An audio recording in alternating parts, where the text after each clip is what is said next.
पक्षाच्या अध्यक्षा सौ राखीताई जाधव,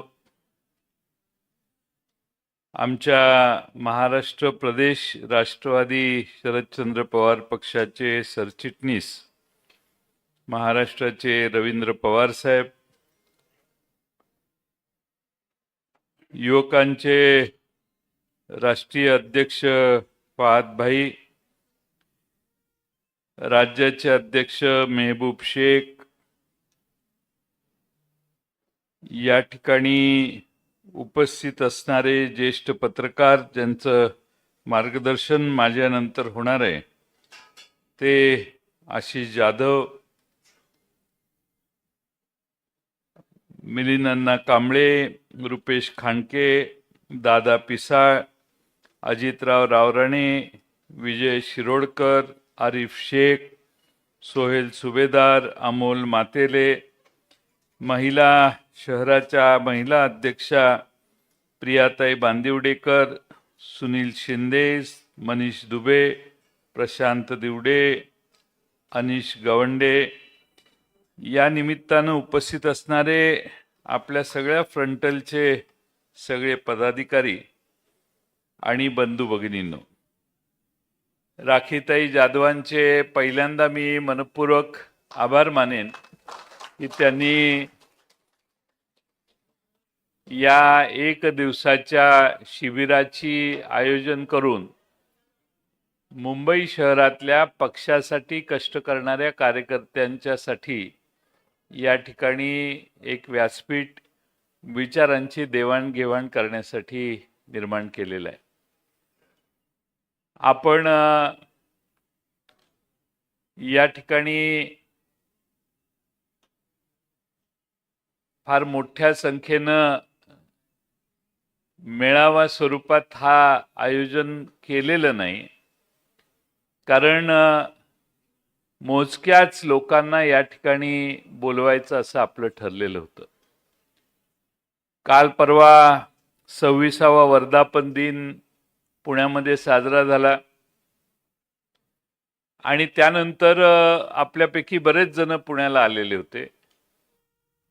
पण आज हा मेळावा राजकीय भाषणबाजीचा न राहता वैचारिक मार्गदर्शन घेण्याचा आहे, ज्यासाठी आशिष जाधव मगासपासून इथं आलेले आहेत, माझ्यानंतर ते बोलणार आहेत.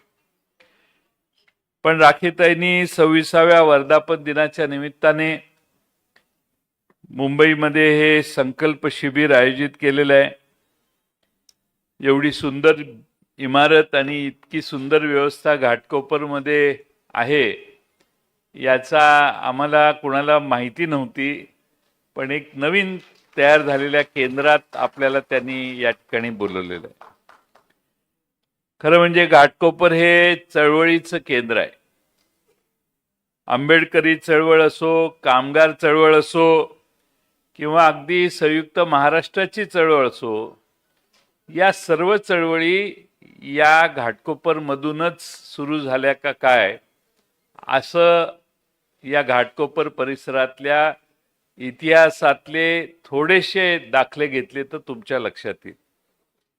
अण्णाभाऊ साठे इथं शेजारच्या चिरागनगरमध्ये वास्तव्याला होते अनेक वर्ष. चिरागनगरमध्ये वास्तव्य असतानाच त्यांनी कदीम फकीरा नावाची कादंबरी त्यांनी लिहिली. फकीरा कादंबरी लिहित असताना चिरागनगरच्या घरातनं त्यांनी निर्माण केली आणि त्यांचं जे साहित्य चिरागनगरमध्ये त्यांचं जिथं इथं वास्तव्य होतं तिथं झालं. त्यात अण्णाभाऊ साठेंनी माझी मैना गावाकडे राहिली हे गीत त्यांनी सांगितलं. हे गीत त्यांनी तयार केलं. त्यात काही ओळी मी आपल्याला वाचून दाखवतो. अखेर झाली ही मुंबई महाराष्ट्राची, परळच्या प्रलयाची, लालबागच्या लढायाची, फाउंटनच्या चढाईची. झालं फाउंटनला जंग, तिथे बांधुनी चंग, आला मर्दानी रंग, धार रक्ताची मर्दानी वाहिली, माझ्या जीवाची होती या काहिली. या मुंबईत आणि संयुक्त महाराष्ट्राच्या चळवळीत अण्णाभाऊ साठेंनी आपल्या कवितांनी, साहित्यांनी ज्या पद्धतीनं अण्णाभाऊ साठेंनी आपल्याला शूरत्वाचे पोवाडे असतील, शूरत्वाच्या चळवळ करणाऱ्या प्रत्येक कार्यकर्त्याच्या मध्ये प्रोत्साहन असेल, तर ते त्यावेळी अण्णाभाऊ साठेंनी आपल्या साहित्यातून तयार केलं. आणि म्हणून फार मोठ्या प्रमाणामध्ये आपण संयुक्त महाराष्ट्र चळवळीचा अखंड इतिहास अण्णाभाऊंच्या लिखाणातनं पाहिला. त्या अण्णाभाऊ साठेंना मी सुरुवातीलाच या ठिकाणी वंदन करतो. मित्रांनो, मुंबई ही काही सरळ मार्गाने आपल्याला मिळालेली नाही. 1960 साली महाराष्ट्रासह मुंबईसह महाराष्ट्र आपल्याला मिळाला. बराच संघर्ष केला, त्या इतिहासात जाऊन मी तुमचा वेळ घेत नाही. पण त्याचबरोबर अलीकडच्या काळामध्ये एक बातमी आली की मुंबईचं पेटंट कार्यालयाचं मुख्यालय जे 50-60 वर्ष मुंबईत होतं ते आता दिल्लीला जाणार आहे. 50 वर्ष देश विदेशातली काही जे पेटंट असतील, मग ते दिल्लीत असेल, चेन्नईत असेल, कलकत्त्यात असेल, अहमदाबादमध्ये तयार झालेलं असेल किंवा नागपूरला तयार झालेलं असेल, त्या ठिकाणच्या सगळ्या शाखा आणि देशातल्या कुठल्याही भागात तयार झालेलं पेटंट याचं मुख्यालय मुंबईमध्ये होतं. आता 50 वर्षानंतर नव्या सरकारच्या काळात आशिष जाधव या पेटंटचा कारभार दिल्लीच्या कार्यालयातून चालणार आहे. आणि तुमच्यासारखे पत्रकार शांत राहिले तर महाराष्ट्राचं काय होणार?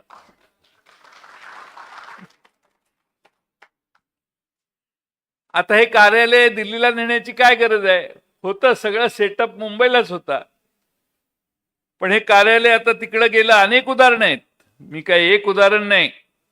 आता आंतरराष्ट्रीय वित्तीय सेवा केंद्र, मी विलासराव देशमुख साहेबांच्या बरोबर ज्यावेळी मनमोहन सिंगांच्याकडे गेलो होतो मुंबई शहरासाठी मदत मागण्यासाठी, त्यावेळी मनमोहन सिंगजी म्हटले, आपली राजकीय राजधानी जरी ही असली, म्हणजे आम्ही दिल्लीत होतो त्यावेळी असली, तरी कमर्शियल राजधानी आपली मुंबईच आहे. मुंबईला जे इन्फ्रास्ट्रक्चर पाहिजे ते द्यायचं काम मी करेन, पण फक्त शहराला एका देण्याच्या ऐवजी मी एक योजना काढतो, त्या योजनेमधून मी मुंबईला पैसे देईल.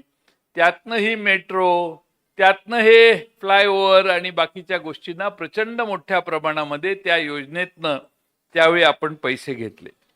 कारण काय होतं तर मनमोहन सिंगांचा हा दृष्टिकोन होता की आंतरराष्ट्रीय वित्तीय सेवा केंद्र जे IFSC आहे ते UPAच्या सरकारच्या काळात त्याची कल्पना मांडण्यात आली आणि सरकार आणि खाजगी संस्थांची सगळी कार्यालय एकाच केंद्रात असतील. मग रिझर्व्ह बँकेचं कार्यालय असेल, सेबीचं सारखं नियंत्रण असणाऱ्या संस्थेचं कार्यालय असेल, आंतरराष्ट्रीय बँका असतील, गुंतवणूक संस्था असतील, विमा कंपन्या असतील, सगळ्याच अर्थविषयक मोठ्या संस्था या केंद्रात असतील. IFSC केंद्रात, असं त्यावेळी काँग्रेसच्या दिल्लीच्या आघाडीच्या सरकारनं ठरवलं. आता हे IFSC कार्यालय मुंबईत होणार हे UPAच्या सरकारनं ठरवलेलं होतं, पण आता दुर्दैवाने ही आर्थिक राजधानी जरी मुंबई असली तरी हे कार्यालय गुजरातमध्ये नेण्याचं पाप या सरकारनं केलंय. रिझर्व्ह बँकेसह अनेक संस्था इथं असताना इथलं कार्यालय तिकडं नेणं, म्हणजे याचा अर्थ या केंद्र सरकारचं धोरण सगळं केंद्र हे गुजरातमध्ये नेण्याचं जर असेल. आपण वांद्रा कुर्ला कॉम्प्लेक्समध्ये महाराष्ट्र सरकारने तेव्हा एक भूखंड देखील या IFSC केंद्रासाठी राखून ठेवलेला आहे, पण रातोरात हे केंद्र आता गुजरातमध्ये जायचा निर्णय झाला. ही मुंबईसाठी आणि महाराष्ट्रातील धक्कादायक गोष्ट आहे. नॅशनल मरीन पोलीस अकॅडमी आणि नॅशनल सिक्युरिटी गार्ड 26/11चा हल्ला झाल्यावर पश्चिम तटबंदीच्या किनारपट्टीवर संरक्षणासाठी ही व्यवस्था असली पाहिजे. कुठेही हल्ला झाला, काही झालं ते तात्काळ मदत केली पाहिजे. म्हणून हे केंद्र हे मुंबईमध्ये ठेवावं आणि नॅशनल सिक्युरिटी गार्ड म्हणजे NSG कमांडो यांची मदत कशी झाली त्यावेळी आपण बघितलं. त्यांचं केंद्र इथं व्हावं, हब इथं यावं अशी कल्पना होती. पण आता केंद्रात सत्तांतर झाल्यावर या दोन्ही संस्था या आपल्यापासून लांब पुन्हा दुसरीकडे गुजरातला नेण्याचा निर्णय झाला. मुंबईचा हिरे बाजार देखील भारत डायमंड बोर्स पवारसाहेब असताना BKC मध्ये त्यांना जागा दिली, काम चालू झालं. 2 लाख स्क्वेअर फुटाचं काम झालं. आज 2,500 कार्यालय त्यात आहेत. 40,000 लोक त्या ठिकाणी एका वेळी येऊ शकतात. पण आता हा हिरे बाजार गुजरातला हलवण्याचं देखील जोरदारपणाने काम चालू आहे. मुंबईच्या पोर्ट ट्रस्टमध्ये शिप ब्रेकिंगचं काम होतं, तेही आता तिकडे चाललं. मुंबईची आर्थिक राजधानी असताना मुंबई हे या शहराची आर्थिक कोंडी करण्याचा प्रत्येक संधी या देशात काही जण साधतायत. याची नोंद मुंबईच्या कार्यकर्त्यांनी आणि जनतेने घेण्याची गरज आहे. खरं म्हणजे आज मुंबई महानगरपालिकेची काय परिस्थिती आहे. 90-92 हजार कोटी रुपयाच्या ठेवी असणारं शहर, त्यांच्या ठेवी झपाट्यानं खाली व्हायला लागल्या आणि जवळपास मोठ्या प्रमाणामध्ये 91,690 कोटीच्या ठेवी 31 मार्च 2022ला होत्या मुंबई शहर महानगरपालिकेच्या. आता त्या झपाट्यानं खाली आल्या. आजचा आकडा बघितला तर तुम्हाला धक्का बसेल, इतका कमी आज झालेला आहे. आज खरं म्हणजे 2,32,400 कोटी रुपयाच्या वर्क ऑर्डर दिलेल्या आहेत. मात्र देण्यासाठी पैसे महापालिकेकडे नाहीत. त्यामुळे ठेवी मोडून ह्या पैशात गुंतवणूक करण्याशिवाय आता दुसरा पर्याय यांना राहिलेला नाही. खरं म्हणजे मी यासाठी सांगतो की आपल्याला मोठ्या प्रमाणामध्ये पैसा तर महापालिकेतून बाहेर जातोय, मग मुंबई शहरात नवीन काय उभं राहतंय हाही प्रश्न पडावा. कारण महाराष्ट्राच्या अर्थसंकल्पामध्ये परवाच्याच मुंबईमधून 4 टनेल नेणार, याव करणार, त्याव करणार, याचा अर्थ महाराष्ट्र सरकारने घोषित केले म्हणजे महाराष्ट्र सरकारच करणार. मग महाराष्ट्र सरकार करणार असेल तर मग मुंबई महानगरपालिका काय करणार? का महाराष्ट्र सरकार आपल्या अर्थसंकल्पात मुंबई महानगरपालिकेची कामं जाहीर करते, याचाही खुलासा एकदा जनतेला व्हायला पाहिजे असं मला वाटतं. मुंबईची वाहतूक कोंडी होते का? तर होते. रस्ते बरोबर आहेत का? त्याचं उत्तर नाहीये. रस्त्यावर खड्डे आहेत का? आहेत. पाणी साचतं का? तर साचतं. पाण्याची समस्या आहे का? तर आहे. म्हणजे कोणती समस्या या शहरातली सुटत नाही. पण हजारो कोटी रुपयाचे पैसे हे खर्च व्हायला लागले असतील तर हाही आपल्या सगळ्यांच्यासाठी विचार करण्याचा प्रश्न आहे. मित्रांनो, काल परवा पाऊस झाला मागच्या महिन्यात. पहिला पाऊस. उत्तर काय? पाऊस जरा लवकर आला. आम्ही साफसफाई करायला करणारच होतो आम्ही, पण जरा लवकर आला राव पाऊस. म्हणजे तुम्ही येणाऱ्या कुठल्याही कॅलॅमिटीला तयार नाही. संकट मुंबईला दारात येऊन उभं राहिलं तरी मुंबई व्यवस्था आणि प्रशासन जागं होत नाही आणि मुंबईकरांचा तो दिवस पाण्यात जातो. पाण्यात जातो ते जातोच, पण त्या मुंबईकराच्या हाल अपेक्षेला पारावर उरत नाही. काल परवा रेल्वेतून 10-12 प्रवासी खाली पडले ट्रॅकवर. म्हणजे मुंबई शहरात येणारे आणि बाहेर जाणारे रेल्वेने येतात. त्या शहरातल्या येणाऱ्या जाणाऱ्या सामान्य माणसं मुंगीसारखी मरायला लागलेली आहेत. पण आशिष जाधव त्याच्यावर आवाज उठवत नाहीत. आशिष जाधव म्हणजे वर्तमानपत्र, प्रसार माध्यम. दुसऱ्या कुणाचं नाव मी कुणाला घेऊ शकत नाही, कारण तुमची आणि माझी मैत्री असल्यामुळे तुमच्याशिवाय दुसरं कोण आहे मला.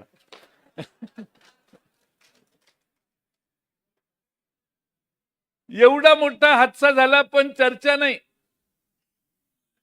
एक दिवस पेपरला आलं, 2 दिवस आलं, विषय संपला. जे नावडताय ते प्रसार माध्यमातून दाबण्याची व्यवस्था आहे आणि जे आवडताय ते मनात इच्छा नसेल तरी सारखं दाखवण्याची व्यवस्था या देशात आता तयार झालेली आहे. आणि म्हणून आपण सगळ्यांनी जरा अंतर्मुख व्हायला पाहिजे. काल परवा 9 मे पासून बेस्टचं तिकीट महाग झालं. रेल्वेचा हा प्रकार, बेस्टचं तिकीट महाग झालं, डबल झालं, डबल. आधी 2721 बस गाड्या होत्या बेस्टला, आता त्यांच्याकडे फक्त स्वतःच्या 602 आहेत, बाकीच्या सगळ्या भाड्याने चाललेत. आणि एका बेस्टच्या बस एसटीचाही तोच प्रकार, एसटीच्या बसेसही भाड्याने आहेत. आणि एका भाड्यानं असणाऱ्या एसटी मध्ये आमचे संबंधित कोणीतरी अपघातानं मृत्यू झाले तर नुकसान भरपाई मागितली तर ते म्हणतात नाही ते भाड्याची होती ना. अरे पण रंग एसटीचा होता ना त्या बसवर. एसटीचा रंग मारला म्हणजे एसटीचंच लायसन्स आहे त्याला.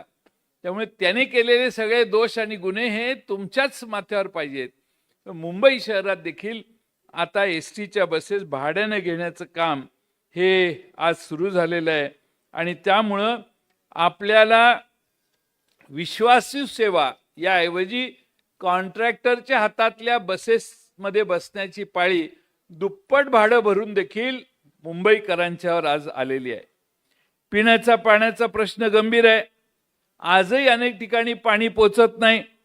लोक ठिकठिकाणी मोर्चा काढतायत, पण तोडगा काढायच्या ऐवजी त्याचं काम सुटल्यावर त्याचा श्रेय घ्यायला दुसरेच माणसं येऊन उभे राहतात आणि म्हणतात हमने हे काम किया आहे.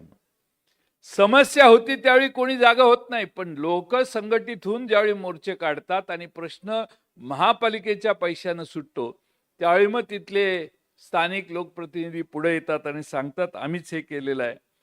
बाकीच्या बऱ्याच विषय एवढे महत्त्वाचे आणि मोठे आहेत की ते सगळे मला खात्री आहे की आशिष जाधव तुम्हाला सांगतील. आणि मुंबईच्या महाराष्ट्रातल्या समस्यांच्या बाबतीत अधिक उहापोहानं चर्चा होईल असा मला विश्वास आहे. आज आपण या ठिकाणी जमलोय. आपल्या समोर बरीच मित्रांनो आव्हान आहे. आज मला मुंबईतल्या सगळ्या कार्यकर्त्यांचं नेत्यांचं कौतुक आहे की पक्षाची 2 शकलं झाली तरी मुंबईचा कार्यकर्ता दुसरीकडे गेलेला नाही. मुंबईचा कार्यकर्ता शरद पवार साहेबांच्या मागच उभा आहे. आणि शरद पवार साहेबांच्या माग असणाऱ्या या कार्यकर्त्यांना एक आशिष जाधव 2-4% माणसं इकडे तिकडे गेली. जास्त मोठ्या संख्येनं सामान्य कार्यकर्ता हा पवार साहेबांच्यासाठी या पक्षात आला आणि पवार साहेबांच्यासाठी आज तो काम करतोय. याचा आम्हा सगळ्यांना अभिमान आहे. काही लोक लोकसभेचा निकाल लागला, काही लोक फुटपाथवर येऊन आमच्याबरोबर प्रवेश करून झाले. एका ठिकाणी गाडी थांबवल्याने फुटपाथवर माझा प्रवेश घेतला आणि मी पण येण्यासारखा त्यांना पुलं दिली. या म्हटलं ते म्हणले साहेब साहेब साहेब आत्ताच साहेबांना भेटून आलोय, ते आम्हाला आमचा प्रवेश झालाय साहेबांचा, तुमच्याकडेही. म्हटलं ओके चला. आता साहेबांनी प्रवेश दिला म्हटलं या. विधानसभेचा निकाल लागला, ते दिसायला तयार नाहीत. म्हणजे कार्यकर्ते काय बघतात, म्हणजे किती सत्तेसाठी कुठं कुठं काय काय. आता जाऊ दे, त्याच्यावर मी बोलणं योग्य नाही. परिस्थिती फार अवघड आहे. त्यामुळं हरीश सनस साहेबांच्या सारखे, रवींद्र पवारांसारखे, आमच्या बबनरावांच्या सारखे, कनवजे साहेबांच्या सारखे, आमच्या अजित सारखे, दादा पिसाळ कुठे गेले, दादा पिसाळ, ही सगळे कार्यकर्ते हे पवार साहेब म्हणून आज नाही, आम्ही पवार साहेबांना जुळण्याच्या आधीपासून पवार साहेबांच्यावर विश्वास ठेवणारे कार्यकर्ते या ठिकाणी आहेत. आणि म्हणून पवार साहेब, आमच्याकडे सत्ता नसेल, आमच्याकडे जास्त नगरसेवकही नसतील यावेळी, पण आमच्याकडे सामान्य जनतेची सहानुभूती प्रचंड मोठ्या प्रमाणावर आहे आणि तीच खरी उद्याच्या निवडणुकीत आपली ताकद आहे. त्यामुळे तुम्ही समोरच्या बाजूच्या भपक्याला घाबरू नका. समोर फार मोठ्या बॅनर्स पोस्टर्स लागतात, पण आता मुंबईकरांना त्याची सवय लागलेली आहे. बॅनरवर कुणाचे फोटो असणारे फिक्स आहे, त्यामुळे लोक आता बॅनरकडे बघतही नाहीत.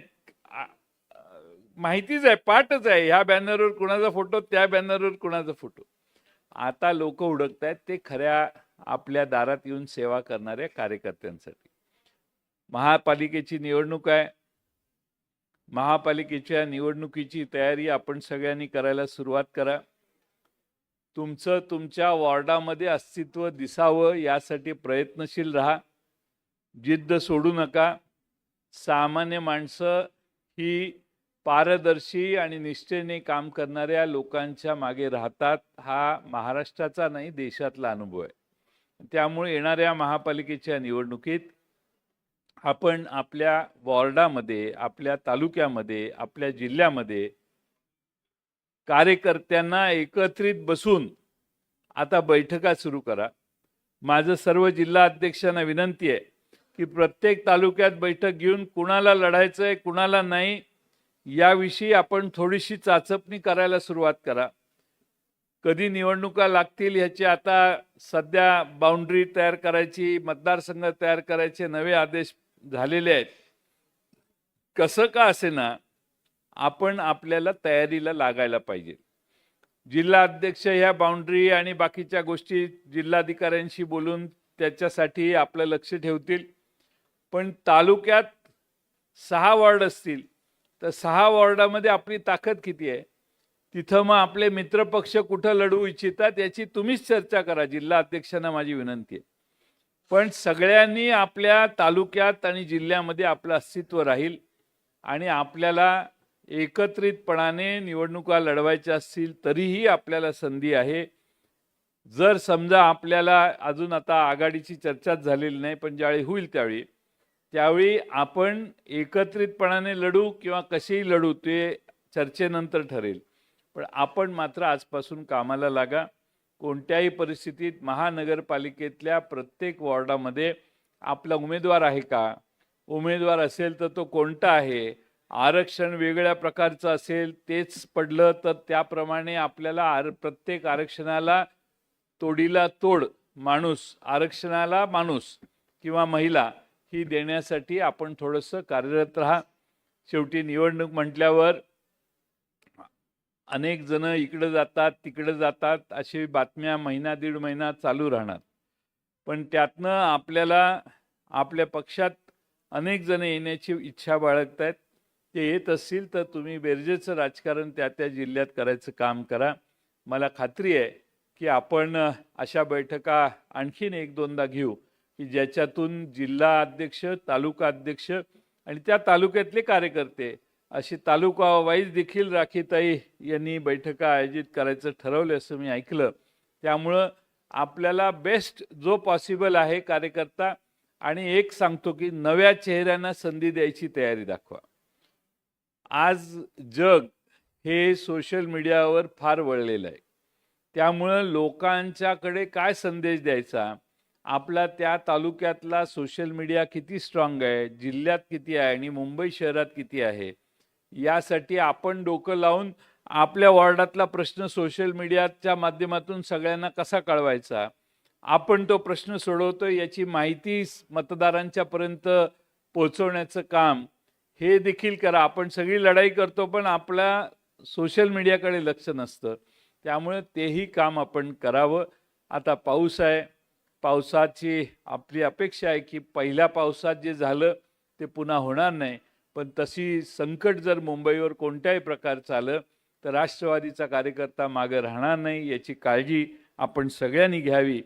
मला राखीताईंचा कार्यक्रम इथं ठरला, पण आमच्या जिल्ह्यामध्ये अहिल्यादेवी होळकरांच्या पुण्यश्लोक अहिल्यादेवी होळकरांचा एक कार्यक्रम मिरवणुकीचा 4:30 ते 6:30 आहे. त्यामुळं मी ताईंना विनंती केली की पहिलं भाषण केल्यानंतर मला जायला साधारणपणे 6.5 तास लागतील, तर मला जायला परवानगी द्या. तर तो कार्यक्रम 7 वाजेपर्यंत संपणार आहे. म्हणून आपल्या सगळ्यांची मी आता या ठिकाणी परवानगी घेणार आहे. माझ्या नंतर सगळ्या वक्त्यांना या ठिकाणी मोठमोठे वक्ते बोलवलेले आहेत. आशिष जाधव यांचं मार्गदर्शन हे तुम्हाला सध्याच्या महाराष्ट्रातल्या आतल्या बाहेरच्या परिस्थितीची माहिती देतील असा मला पूर्ण विश्वास आहे. त्यानंतरही अनेक दिग्गजांना राखीताईंनी बोलवले. तुम्हाला यथायोग्य मार्गदर्शन होईल. आदरणीय पवार साहेब देखील आपल्याला मार्गदर्शन करायला दुपारी 3 नंतर येणार आहेत आणि कार्यक्रम संपेपर्यंत ते बसणार आहेत. त्यामुळं आपल्या सगळ्यांना आजची ही शिबिराची एक पर्वणी आहे असं म्हटलं तर चालेल. या सर्व मार्गदर्शनाचा लाभ आपल्याला घेऊन आपण येणाऱ्या महानगरपालिकेच्या निवडणुकीसाठी तयार राहावं अशी अपेक्षा व्यक्त करतो. या ठिकाणी आमचे बीड जिल्ह्याचे जिल्हा अध्यक्ष म्हस्के साहेब आलेले आहेत आणि आमचे मुंडे साहेब आलेले आहेत. त्या दोघांचंही फूल देऊन सत्कार राखीताई करतील अशी अपेक्षा व्यक्त करतो आणि पुढे जाण्यासाठी आपल्या सगळ्यांची रजा घेतो. धन्यवाद. सर, मुंबईकर